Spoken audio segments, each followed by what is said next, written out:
This is the VOA Special English Agriculture Report. Growers around the world are using new methods to grow grapes to make wine. These include natural and organic methods to control harmful insects and weeds instead of using chemicals. Now, a winery in Canada has imported a natural way to control its grapevines. The Featherstone Winery is in southern Ontario. It has 8 hectares of perfect rows of grapevines. The vines, like other plants, need to be pruned every year. In general, dead or living parts of plants need to be removed to improve the shape or growth of the plant. Pruning grapevines must be done very carefully. Only a targeted area of leaves is removed from the lower part of the vines to help the grapes grow better.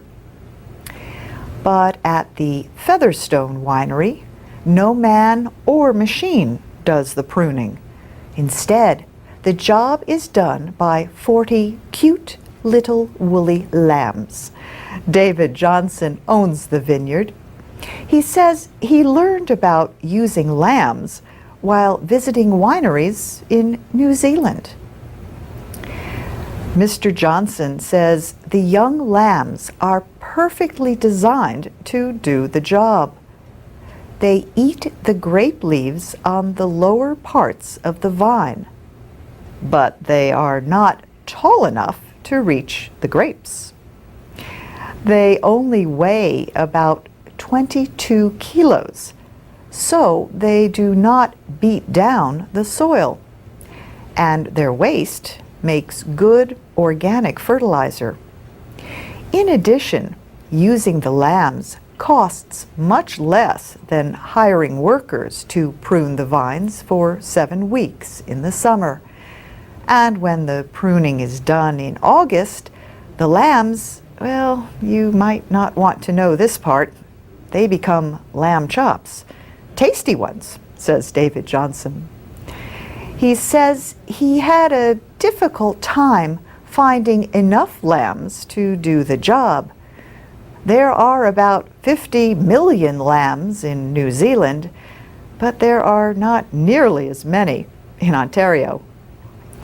Also, even some organic pesticides are harmful to lambs, and the lambs must be supervised so they do not prune too much. David Johnson says the lambs carry out his environmental ideas about farming. He says the lambs are lovely and peaceful, and he likes having them in his vineyard. People visiting the vineyard also enjoy watching the lambs do their job. And that's the VOA Special English Agriculture Report. It was produced by Joyce Kryzak with support from the Park Foundation and the Gaylord and Dorothy Donnelly Foundation. You can hear more stories and subscribe to the daily podcast at environmentreport.org. And you can find more of our agriculture reports at voaspecialenglish.com.